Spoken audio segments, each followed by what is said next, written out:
What's good, Faith family? It is your girl, LA, and as you can see, we are rolling, not on 3, not on 2, but we are rolling on 4, headed to VA to visit that second grandbaby. But listen, now that Des and I are empty nesters and, we do travel to go see our other granddaughter and our daughter and her family, we have some interesting conversations when we're in the car. I call them car convos because, when you're in the car together and you're traveling for, 12 hours, 18 hours, we strike up a pretty good conversation. And this particular conversation that we had ended up being about forgiveness.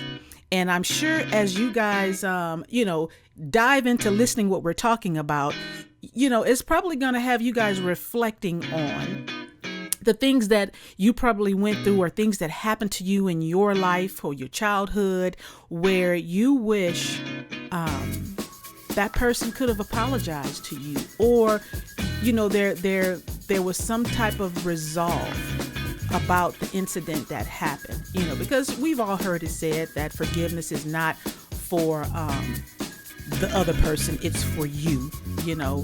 And as a young girl growing up, we moved from the north, Detroit, down to the south. And when I tell you it was the worst experience of my young adult life that anyone could possibly go through, moving from the north, headed down to the south, where you moving away from all your friends and everything that growing up as a northerner, and moving to the south where things was just extremely different. And I will tell anyone, as far as I'm concerned, that was the worst time of my life. If there was something, you hear people say, hey, if you could go back and do something over again, would you? Not that. I would never, ever go back and do that again. But I realized in my adultness that was a time that really, really taught me how to press into prayer. It taught me as a very young child how to pray, how to get close to God, how to trust God, and to understand people, just observing people and wanting to know why people do things and what makes people tick. I learned that at an early age. And I thank God for that wisdom. I thank God for having a praying grandmother that really taught me how to press into that and how to pray for discernment. And, there was a lot of things that happened to me as a young girl growing up in New Rose, Louisiana, to be exact, that I didn't understand, that I hated as a child. But Lord knows, looking back on it now, those very things shaped my relationship with Christ, with God, and with getting close to God, and really, really helping me become a prayer warrior and understanding, that, as my grandmother used to say, that your prayers are the keys to the kingdom and your faith unlocks its doors. And so this conversation that you guys are going to hear is all about forgiveness. And it was very interesting to me because, like I said, there's things that people do to you and you realize that at some point, you wish you were the recipient of that forgiveness, or that there was some resolve to understand why that happened and all of that stuff. And this conversation brought that revelation to me. And so anyway, I just thought it would be interesting to share with you guys, the interesting conversation that Des and I have in the car, when we're traveling together, and, the conversations that we have, and how this particular one on forgiveness really, really, really blessed my soul. And I hope it bless you guys as well. So anyway, enjoy.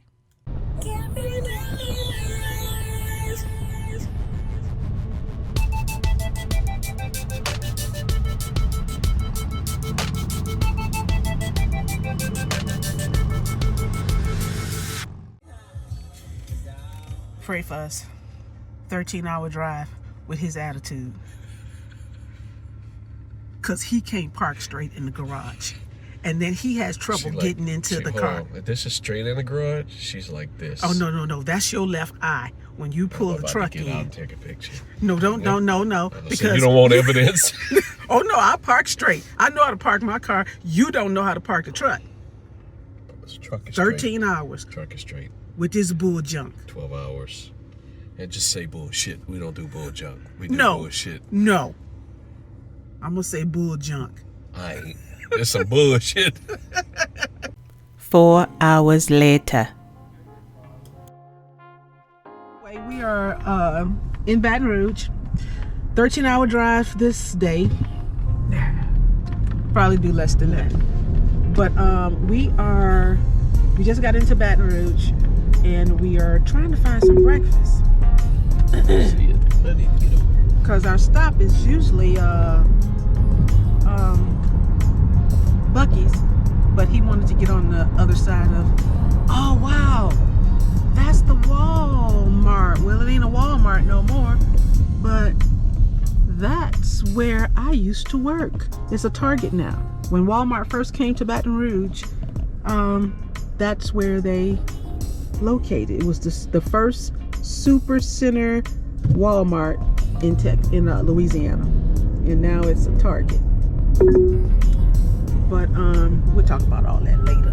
But we trying to find some breakfast, trying to get to this Chick-fil-A. But anyway, like I said, this is I guess the first part of our series this year, Life Off the Bike, doing Life Off the Bike, and we are headed to VA to visit our daughter and her family, to be with the grandbaby for her 3rd birthday. But anyway, so this should be fun. It's gonna be fun. And then I think on the way back, we're going to do some Sean and Dre things. Get into some Sean and Dre things. Are we going in, or you want to drive through? Okay. Anyway, I take it we going in. After his bathroom. Okay. Okay.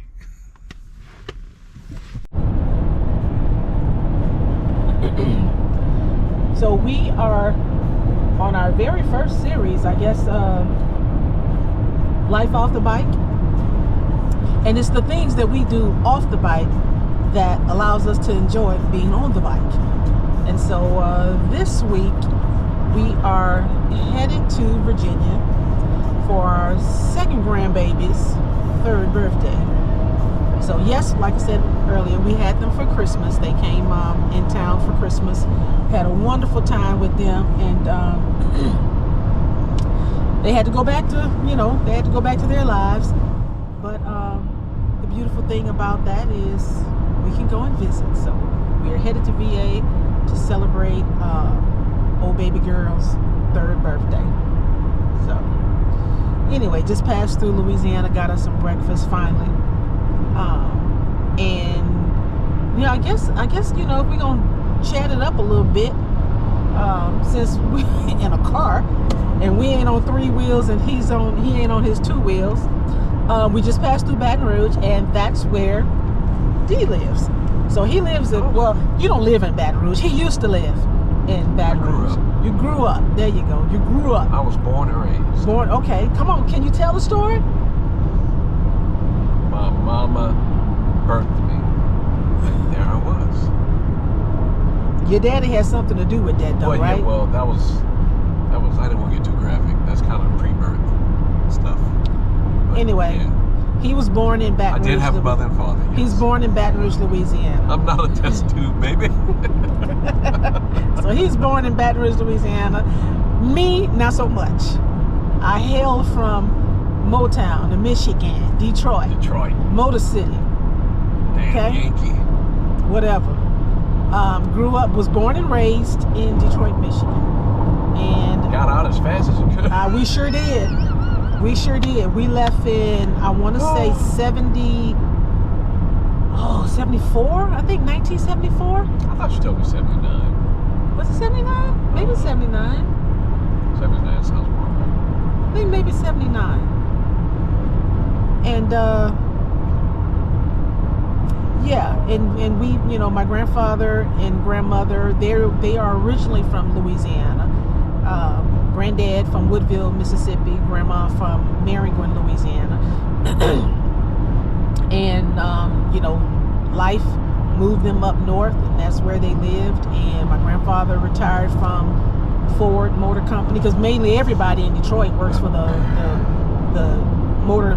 car companies. They at the time used to, the big three as they called them. But not so much. But anyway, so when he retired from Ford, he wanted to move back to the South, because Detroit was getting bad. Well, it wasn't getting bad. It was getting bad. It was getting bad. And so a lot of people were moving. No, he said, I need to bring Sean to D, so we gotta go. Whatever the case may be. Granddad, he said, okay, hey, let's move back south. There's a long story about all that. I'm just giving y'all the skinny dirty, quick and dirty. Shut up, Andre. Y'all gonna get used. Y'all gonna get used to me, okay? Give me some of that skinny dirty. Y'all gonna get used to me and my terminologies. Anyway. Terminology, aka made up stuff on the fly. Okay. Yes. Seanisms. Yes. Okay.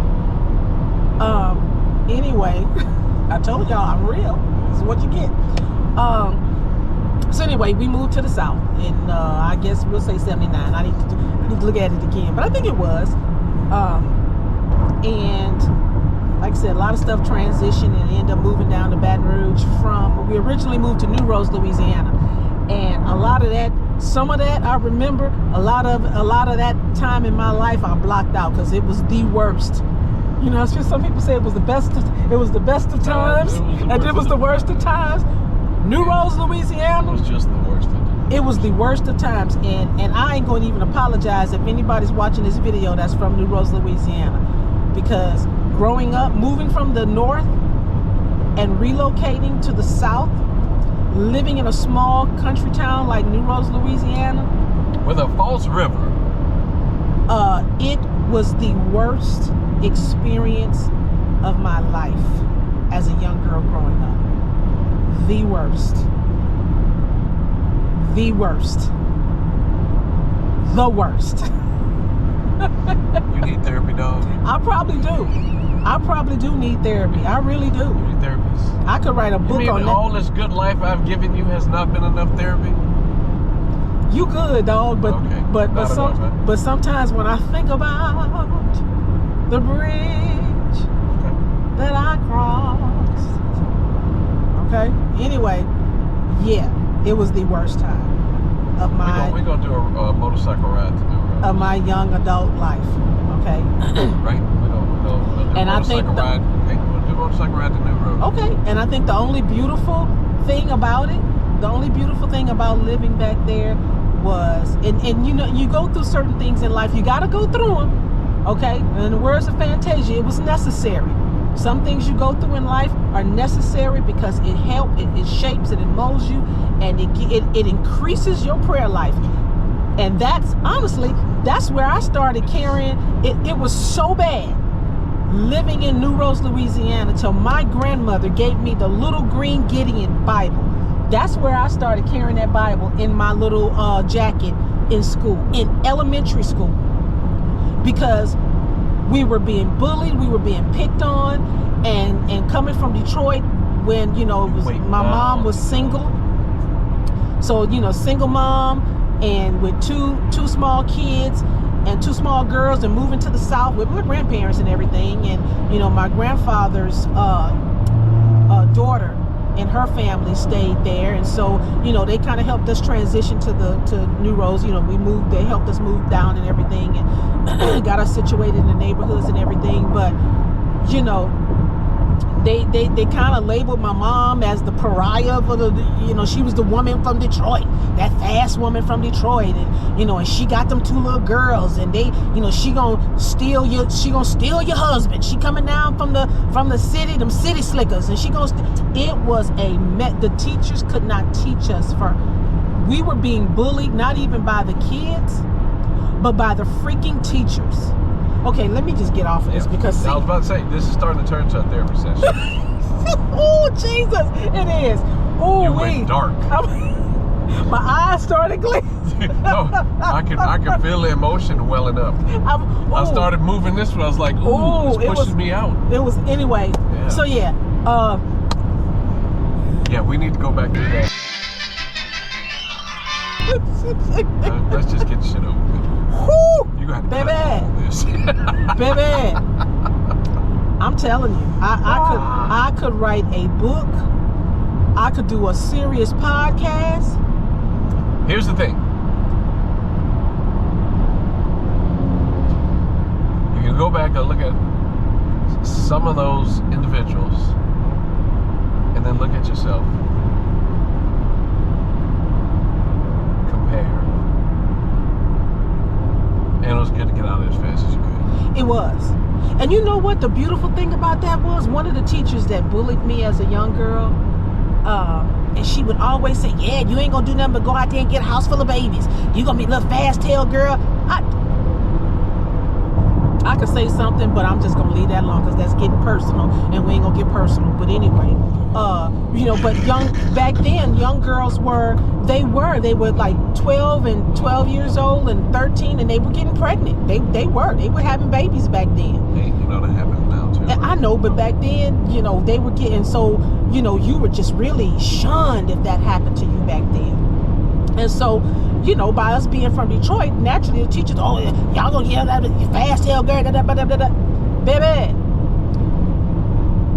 When I had my first child when I was married, okay? Our son was born when we were married.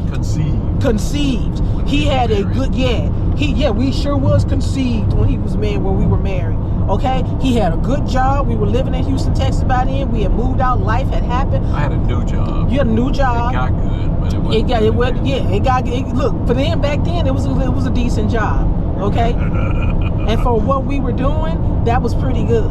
Okay? And we came back to Baton Rouge to go to the family church, and she was there one Sunday, and she saw me, and she said, because she called me Cheney, is that you? And I saw her, and I tried to walk the other way, but she saw me first. Cheney, oh my Lord, Cheney, is this your family? This is the lady that bullied me as a child mercifully as a young girl. But God allowed me to run into that teacher in Baton Rouge at my husband's family church where we got married, where my kids were christened, okay? And she saw my son for the first time, and she said, can I hold him?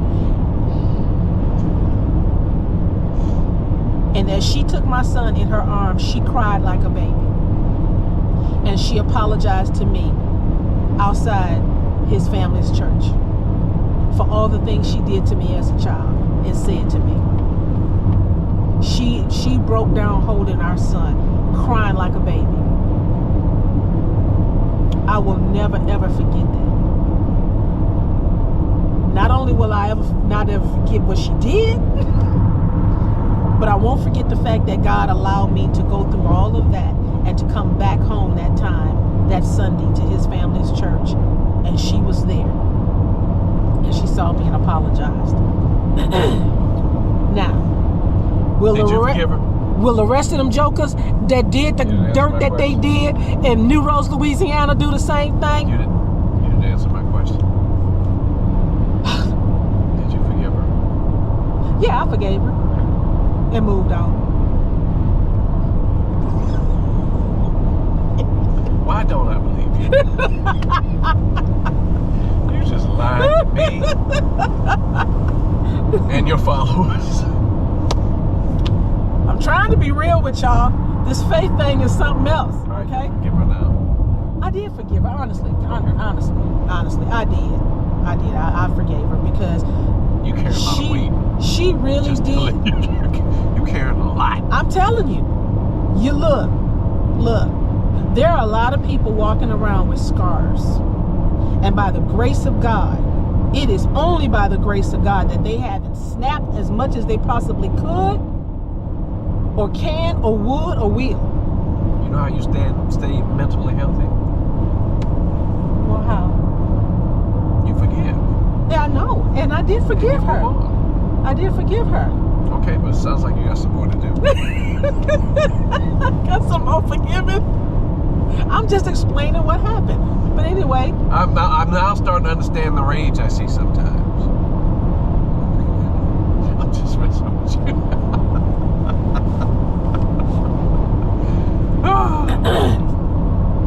I did forgive her, y'all. Okay. To my YouTube followers, to my faith family, if y'all not understanding what I'm saying, understand this. I did forgive a lady. Okay, I forgave her because sounds like a sincere apology. Because she didn't. When she saw me, and she saw my husband, and she saw my child, and she understood what she had did, it literally broke her down, holding my child crying. And I don't know if God allowed her, because you never know what people are going through, but the way she broke down crying was like she had been asking God to meet me again to apologize. And God gave her that opportunity, because what are the odds that we would come all the way from Houston, Texas to go to church on a Sunday at his mom's church, their family church, and she be there from New Rose, Louisiana. I don't know what brought her down to Baton Rouge that Sunday, but she was there. And so, you know, it was a blessed moment for both of us, because it allowed me to release some things that I felt in my heart as a young girl growing up, and that I wish a lot of people could experience. People coming back and apologizing for what they've done. But even if they don't, then you still have to find it in your heart to forgive. And a lot of the people that hurt, and I'm not going to say everybody else, you know, because they was mean to my sister as well, but for me personally, because I can't speak to her, but for me personally, the people that hurt me growing up as a child back there, you know, looking back on them now, because we have social media and Facebook, and you get to see some of them, and very few of them I have friended, you know, accepted their friend requests, because some, you know, they see you on Facebook, and, you know, they will click, you know, and send you a friend request and everything, and some of them I'm like, oh no, you going straight to hell. Don't collect anything, you go straight to hell. I'm not friending you. I'm not. I have to forgive outside of being your friend, but whatever the case, I'm still a work in progress. Okay, but you know, you gotta remember, they didn't know. They didn't know. What? They didn't know, and so you just gotta give people that grace. But anyway, so yes, I went on a long tangent. He's from Baton Rouge, Louisiana. Circling back around. Circling back around. You did the weave. He's from Baton Rouge, Louisiana. I was originally from Detroit, Michigan. So that's my story on forgiveness. What are some of the situations where you guys have found yourself in where forgiving someone might be particularly challenging? Go down in the comments below and let me know. But hey, we arrived in VA just in time to celebrate that second grandbaby's birthday, and we had a wonderful time. Wonderful time. But you know, Des and I conversations are always interesting in the car, and I thought, you know, hey, since we tend to do life off the bike, and those are the things that make life on the bike that much sweeter, I thought I'd start sharing, you know, some of the thoughtful conversations that he and I have when we're together, chilling and relaxing and doing some family stuff. But anyway, you know, hey, like I said, go down in the comments below and let me know. How can you tell if you are truly holding on to resentment or if you can forgive someone? But in the meantime, we're going to celebrate this grandbaby's third birthday, and I'm going to enjoy my time with her. So I hope you guys have a fabulous day, Sunday, and I hope you all had a wonderful Valentine's Day. I love you guys. Thank you for tuning in, and we'll see you later.